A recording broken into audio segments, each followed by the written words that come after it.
แต่สบายดีอีกรอบสองจ้ะพี่น้องหลังจากพาแม่แล้วก็เจ้าของไปเอายาอยู่หมกมาเรียบร้อยพี่น้องจ้ะมาถึงบ้านแล้วตอนนี้เป็นเวลา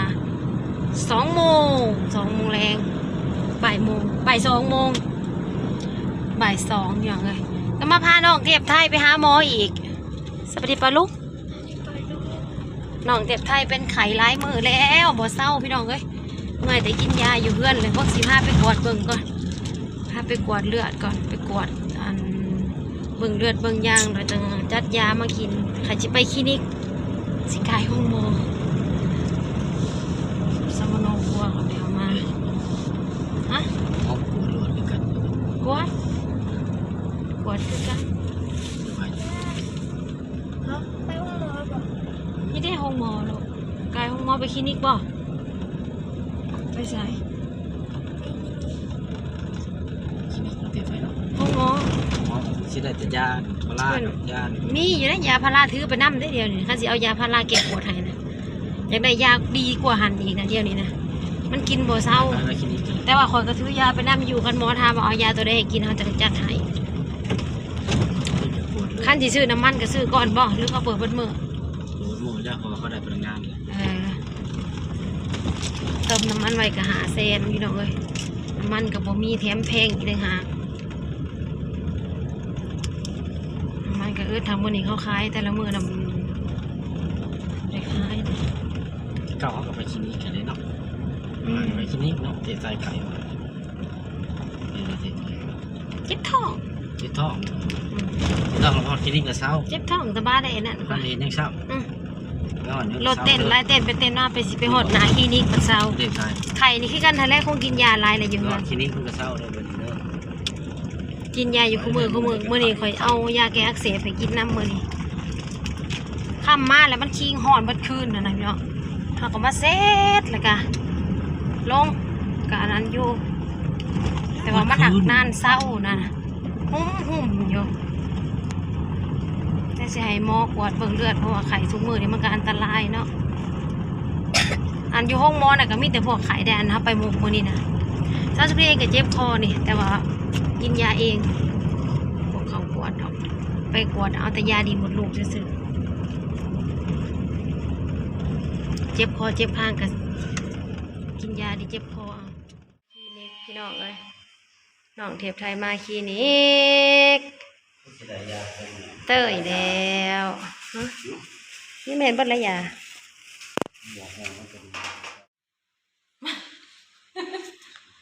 มาแต่หมก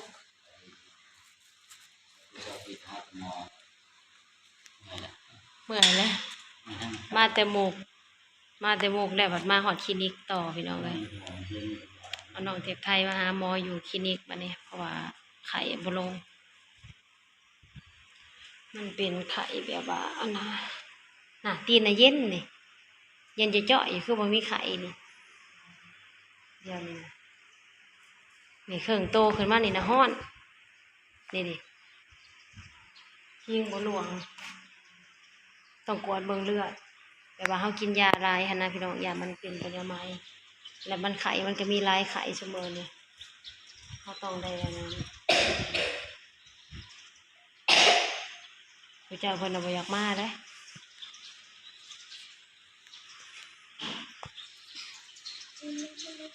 จุดนี้ไข่นะขึ้นเบิดกับต้นกับตัวไอนะขึ้นเบิดกับโตอ๋อข่อยไอนึกว่าแมวก็ตกใจเด้ตาผัดแหงนอนบ่รับตานอนอีหยังผัดมันมื่นตาดอกล่ออยู่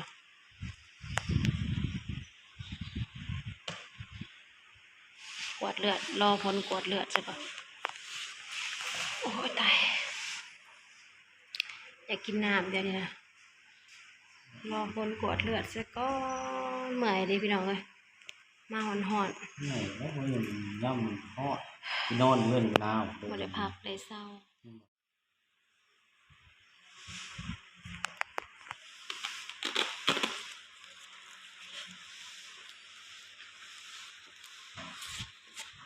ห้ามกินข้าวที่น้ำ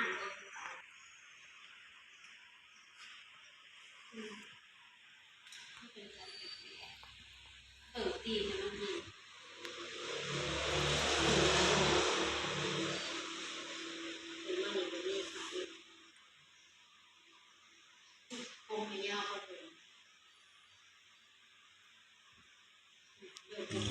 ยงครับ ป่าขึ้นเลย หมูเอาไปเลี้ยงได้ อ่อนนานนำลงมาหาหมอ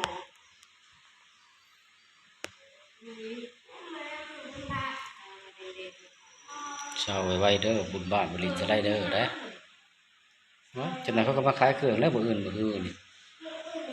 ฉะนั้นก็สไลเดอร์เขาก็มาลงแล้ว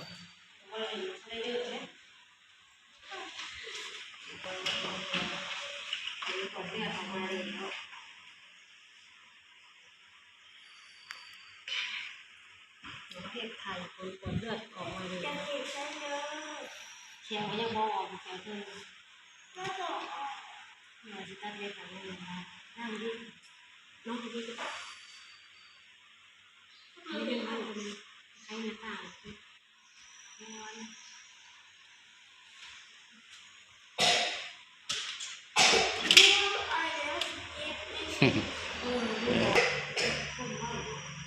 หัวไอแห้ง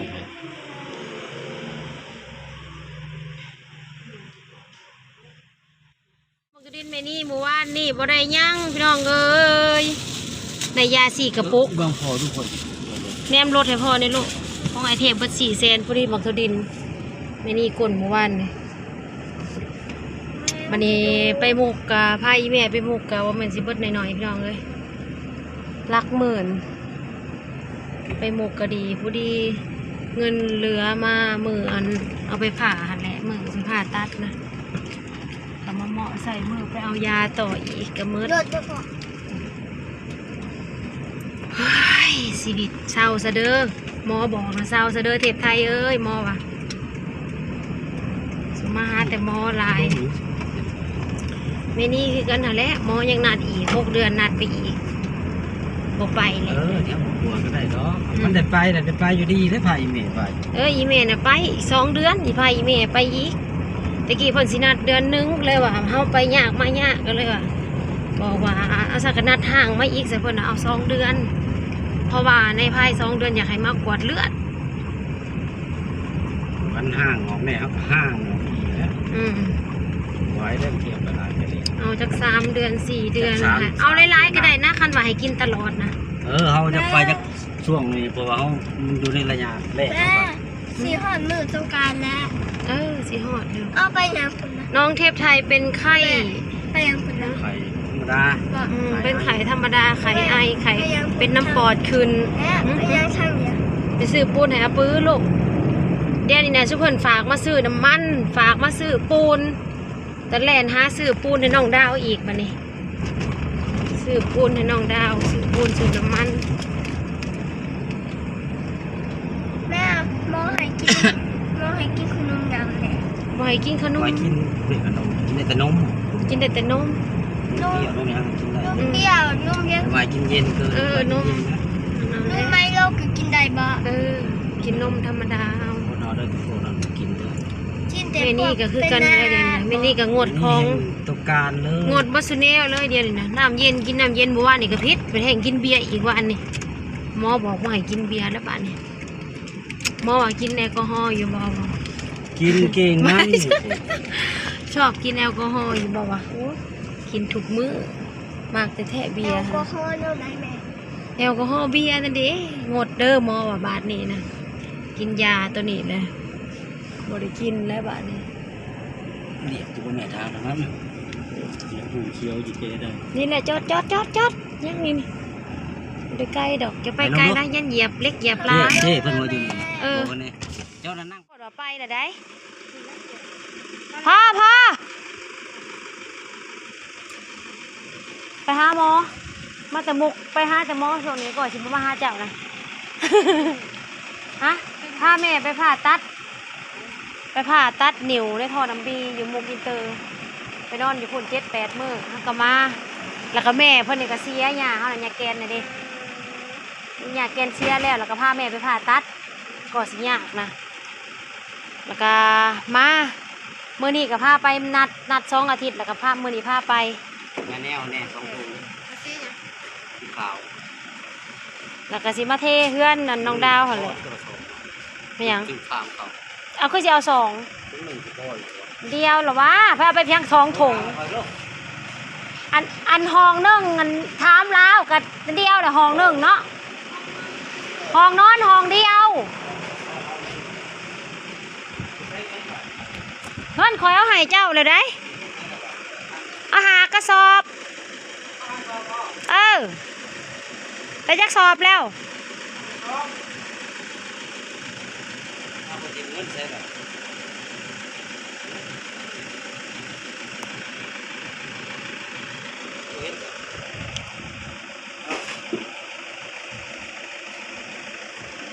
เอา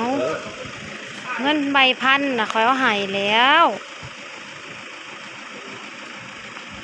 แกจะไปซื้อน้ำมันออกจากนี่ก็ไปซื้อน้ำมันบัดนี้นะ เป็นไข่ธรรมดาน้องเทพไทยก็ได้ แต่ว่ามันหักสีน่านเศร้าแน่ไข่ทุกมื้อนี่ไข่ไอแล้วก็ปอดจากอันนั้นแน่ปอดขึ้นปอดบ่ให้กินเย็นเพิ่นวะผลกวดเลือดออกมาก็ดิโอ้ยสอบเดียวก็ยังให้ย่อยเปื้อนช่อยอยู่เนาะ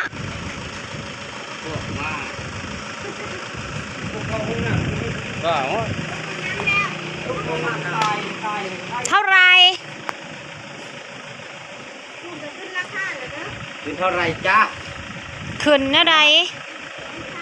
คนพิเศษกับไข่ซ้ำพิเศษเนี่ยกว่า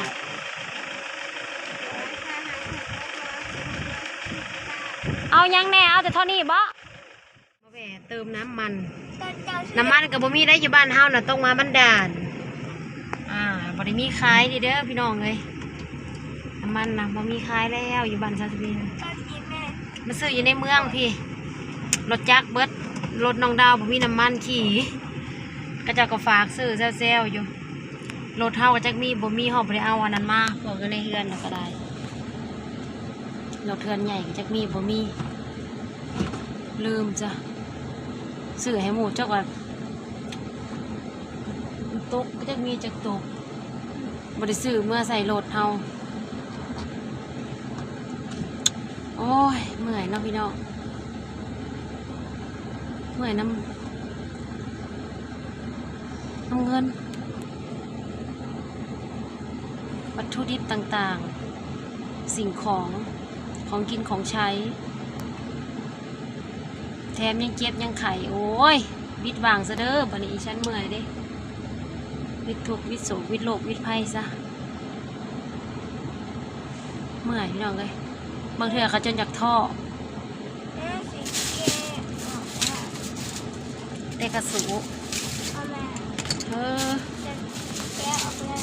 างเทื่อเขาจนอยากท่อ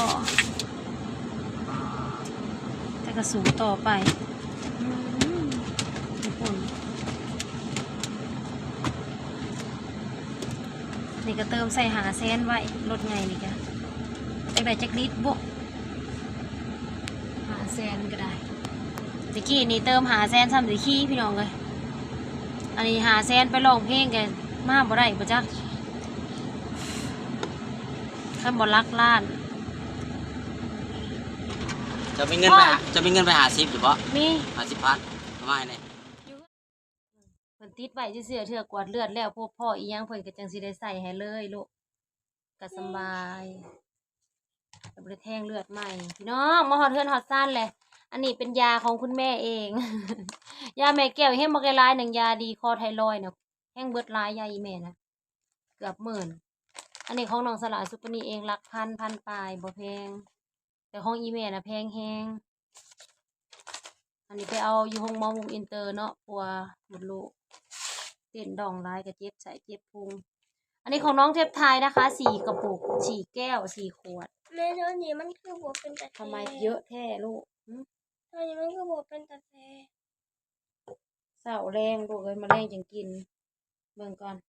มันเป็นหมอกโซนเลย 2 บ่วงเวลาไข่ตัวไข่นี่กินได้หลังอาหารเช้าเที่ยงแรงกินตัวนี้กับตัวนี้เช้าแรงเที่ยงบ่มีกินตัวนี้กิน2 อันนี้ก่อน ก็กินใหญ่ หึ กิ กินตอนนี้ก็ เออ ตอนนี้มันบอกเป็นแต่แค่คนแรก อันนี้จะเป็นยาจากคลินิกพี่น้องอยู่ในเมืองเฝ้ารายเรียกรายแนวก็เลยต้องเข้าคลินิก โอ้ ซองห่วงของเรานะอ่ะเอาใหายสี่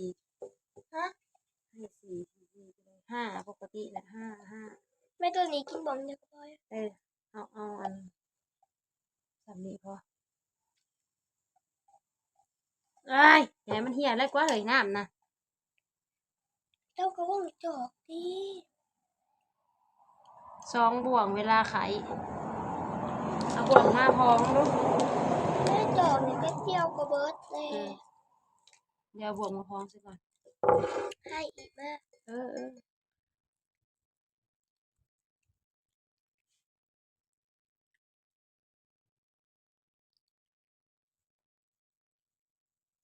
อัดเกือบกายแม่สิตวงเบิ่งว่าบ่วงหนึ่งเนี่ยมันเท่าไหร่ประมาณแสดงว่า10 ซีซี แม่เอาฟ้องออกเนี่ย แสดงว่าประมาณ10 ซีซี เอาฟ้องออก 10 ซีซีอ้าว รสชาติเป็นอะไร จะเป็นหยังแค่เนี่ยบ่แค่สองบ่วง น้าแม่ เออ น้าเบิร์ดอ่ะ เอาใส่เอง ว้าว เอาใส่เองก็ไม่จะเอาน้ำให้นี่ ไหนก่อน จับอมไว้นี่ใส่บ่วงอันใส่จอกอันนี้กินน้ำบ่จากได้อ่ะสองบ่วงมันเป็นจอกกาแฟเหี่ยบ่เลยอีพ่อเอ้ยตัวนี้ก็จะเป็นสองบ่วงคือกัน เอาแม่ได้ว่าบวกดีเอาบอเอาเสร็จนะ สิเสร็จยังจีเสร็จปลาสิเสร็จแล้วก็สิล้างเลยบ่สิแค่เนี่ยบ่แค่อุ้ยแม่สิคมสิคืนเศร้าซะเด้อบัดนี้เด้อแม่เมื่อยแล้วก็พงหมอหงแผลนี่เด้อแม่ก็สิเศร้าคือกันแล้วแม่ก็เศร้าไปคือกันเลยกินเบิดหนีแล้วก็ย่าแหละพี่น้องเอ้ยนี่กินเบิดหนีเลยเบิดทงนี่แล้วก็ย่าซักนี่นะหมอนัดกับบ่ไปแหละบ้านนี้เมื่อยทุกอย่างมาดูโอเคพี่น้องสำหรับคลิปนี้เนาะฝากกดไลค์กดแชร์เป็นกำลังใจน้องสลาสุปนีเด้อไปบ๊ายบายเจอกันคลิปหน้าจ้าสู้ๆจู้ๆค่ะ